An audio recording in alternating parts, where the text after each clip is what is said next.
Habib Ade Armando. Saya sengaja memanggil Habib untuk penghormatan saya kepada beliau, karena Habib ini sudah menjadi istilah umum. Habib Ade Armando membuat satu penegasan tentang tidak perlu menghafal Quran, karena sudah ada sistem digital dan hal-hal yang memudahkan untuk bisa akses ayat Al-Quran dan terjemahannya. Dan yang kedua, dia ingin penjelasan yang bisa meyakinkan atau alasan yang bisa meyakinkan dia mengapa menghafalkan Al-Quran itu masih perlu. Ini kalau kalau saya boleh bercanda, kalau pernyataan Habib Ade Armando ini dibiarkan berlangsung secara liar, ini nanti bisa saja mendukung Habib-Habib dari bocil klan Ba'alwi yang memang notabene jarang yang banyak menghafalkan Quran, terus kemudian berceramah dengan reflektif, penuh halusinasi, imajinasi, bebas. Bahkan viral itu ditemukan di sosial media ceramah seorang bocil Ba'alwi yang mengutip Al-Quran tetapi bacaannya salah misalnya. Dan itu sebenarnya sebuah kewajaran, karena diiringi dengan ceramah penuh halusinasi itu akhirnya menjadi persoalan. Jadi ada seorang aktivis pemikir, menurut saya politisi, istilah saya yang tepat mungkin menggugat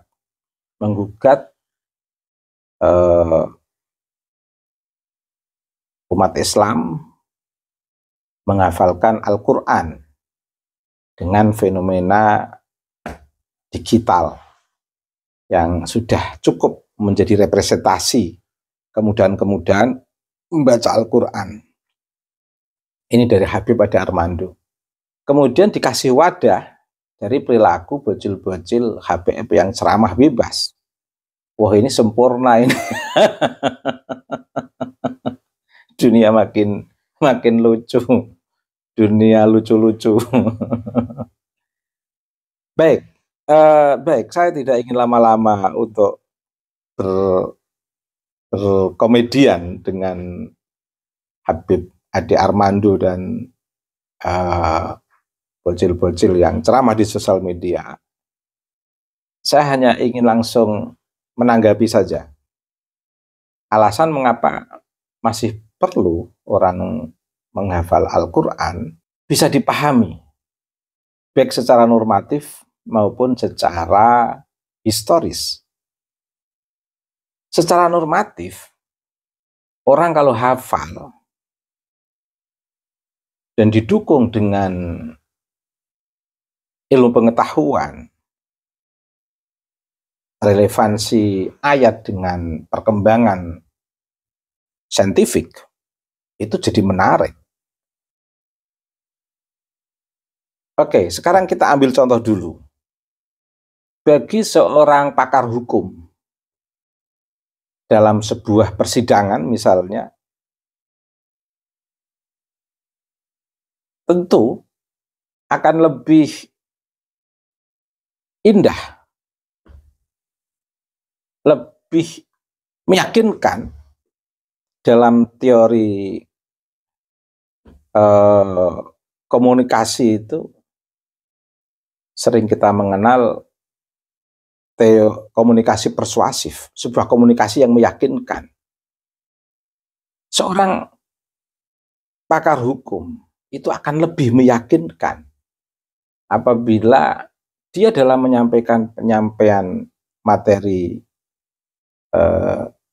di pengadilan dari perspektif aspek-aspek hukum yang kemudian diiringi dengan dalil-dalil dari tiap-tiap pasal, dan itu dia hafal. Oh, itu lebih menarik daripada mau ngomong kemudian sebentar tak buka buku dulu. Jadi nggak enak. Sebentar tak buka catatan dulu, jadi nggak enak. Kualifikasi keilmuan, intelektualitas seseorang itu berbeda. Kalau melihat dari perspektif intelektual, pemikiran mungkin bisa bebas. Seperti Habib Ade Armando mau bicara apa aja bebas. Tapi kalau dari perspektif keilmuan, memang harus menjaga normativitas. Sehingga penghafal yang memahami makna Al-Quran, relevansinya dengan ilmu pengetahuan, ketika dia harus menyampaikan ceramah-ceramah keagamaan, itu lebih meyakinkan publik. Karena dia menguasai materi, menguasai ayat-ayat Al-Quran. Daripada misalnya orang ceramah, sebentar, saya mau baca dulu, jadi gak enak ini. Atau tentu berbeda, ketika ada orang berbicara tentang agama, kemudian dia merefleksikan dalil dari Al-Quran secara reflektif dan fasih, serta mengurai dengan urian-urian yang cerdas, memiliki relevansi makna yang tajam dengan konteks yang dihadapi, ini jadi meyakinkan. Jadi prinsip normatifnya bisa dirasakan publik. Dan tingkat bacaan orang yang hafal dengan orang yang tidak hafal itu tentu berbeda. Kalau yang tidak hafal, sekian waktu tidak pernah membaca Al-Quran, itu seperti adaptasi lagi membaca ayat-ayat Al-Quran itu. Lagi pula secara normatif, ketika orang tidak hafal, itu tentu sewaktu-waktu ketika hendak ingin membaca Al-Quran, itu butuh waktu-waktu tertentu yang memungkinkan dia berkesempatan membaca. Beda ketika orang hafal. Di sepanjang suasana asal tidak di tempat yang dilarang, seperti di WC misalnya, dia bisa membaca Al-Quran. Maksud saya membaca dalam konteks merefleksikan hafalannya. Itu. Ini manfaat-manfaat orang hafal Quran itu. Dan ada kontinuitas pembacaan yang lebih terjaga kalau orang hafal itu. Tapi kalau membaca itu tingkat keberlangsungan untuk mengulang-ulang bacaan Al-Quran itu berbeda. Kurang beda kalau sudah hafal. Ada kontinuitas atau ada suasana yang memang secara istiqomah terjaga untuk mengulang-ulang bacaan Al-Quran itu. Masih disalahkan mengulang-ulang refleksi hafalan Al-Quran.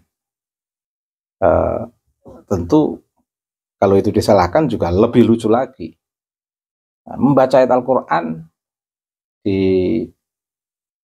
dalam melalui refleksi lisan kita dari sebuah hafalan, itu memiliki nilai spiritualitas yang tinggi. Dampak kewahyuan itu bisa dirahasiakan dari makna-makna teks kewahyuan itu, relasinya dengan fitrah kita, aspek rasa kita. Tentu ini harus didukung dengan hafal dan memahami makna Al-Quran, tidak hanya hafal saja. Kalau hafal saja, nanti ada bab khusus yang kita bahas. Ini jadi menarik. Orang hafal, memahami makna, sehingga sewaktu-waktu ingin merefleksikan Al-Quran di dalam hatinya, atau melalui gerak-gerak lisan dalam suara yang hanya dia yang mendengar, itu secara psikologis itu bisa membantu ketenangan jiwa. Mengapa? Pikiran yang terpecah, kemudian fokus pada bacaan Al-Quran, itu bisa memiliki hiburan tersendiri, memiliki dampak psikologis yang baik untuk menyirami suasana-suasana kehampaan, kekosongan pikiran, keterceraian, lamunan, harapan, kemudian difokuskan lagi dengan apa yang dia hafal, dan dia memahami ayat-ayat itu ada sebuah peringatan secara langsung, dan sambil menghayati, merasakan, di situ kekuatan normatif dari hafal Al-Quran. Tentu yang diiringi dengan kemampuan memahami isi Al-Quran. Ini Habib Adi Armando. Secara historis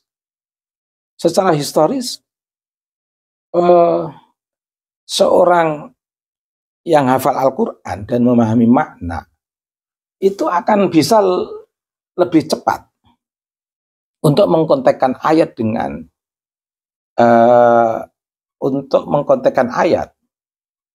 dengan atau terkait dengan hal-hal yang dialami, sehingga ketika dia mengkaji bidang ilmu biologi atau ilmu pengetahuan yang lain misalnya, atau ketika dia melihat fenomena perkembangan antropologi atau sosial masyarakat misalnya, di situ ada permasalahan-permasalahan, karena dia hafal Quran dan memahami isi Al-Quran, akhirnya dia merenung dan mengaitkan dengan konteks-konteks yang saya sebutkan ini tadi, permasalahan-permasalahan yang dihadapi orang sesuai dengan konteksnya masing-masing. Sehingga di situ ada proses pengembangan pemikiran yang sangat historis, yang bisa dikaitkan dengan Al-Quran dan dengan hal-hal yang dihadapi setiap individu yang menghafalkan Al-Quran. Itu jadi memiliki nilai historis yang luar biasa, sehingga historisitas si penghafal Al-Quran yang memahami isi tidak hanya melewati sejarah sosiologisnya, sejarah antropologisnya, sejarah filosofisnya, sejarah saintisnya saja, tapi juga melewati historisitas atau sejarah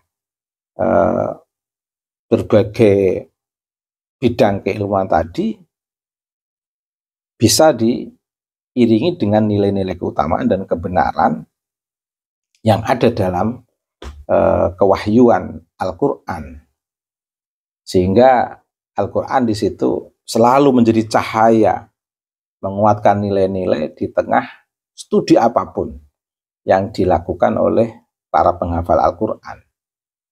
Ini sebenarnya yang terpenting, mengapa masih diperlukan menghafal Quran. Bagi yang mampu tentunya, yang tidak mampu tidak apa-apa. Saya sendiri tidak menghafalkan Al-Quran, tapi kedua anak saya Alhamdulillah saya rekomendasikan untuk menghafalkan Al-Quran, dan itu sebagai sebuah masukan yang saya tidak mewajibkan. Tetapi keduanya sama-sama semangat, dan intelektualitasnya tidak terganggu, sekolahnya tidak terganggu, dialektika kesehariannya tidak terganggu. Bahkan menurut saya kemampuan menghafalkan Al-Quran dan berkesempatan itu merupakan keunggulan tersendiri, keutamaan tersendiri. Saya tidak menyebut kewajiban. Jadi saya kira alasan apa lagi yang bisa disampaikan untuk Habib Ade Armando? Ya saya kira dua alasan ini saja. Semoga bermanfaat.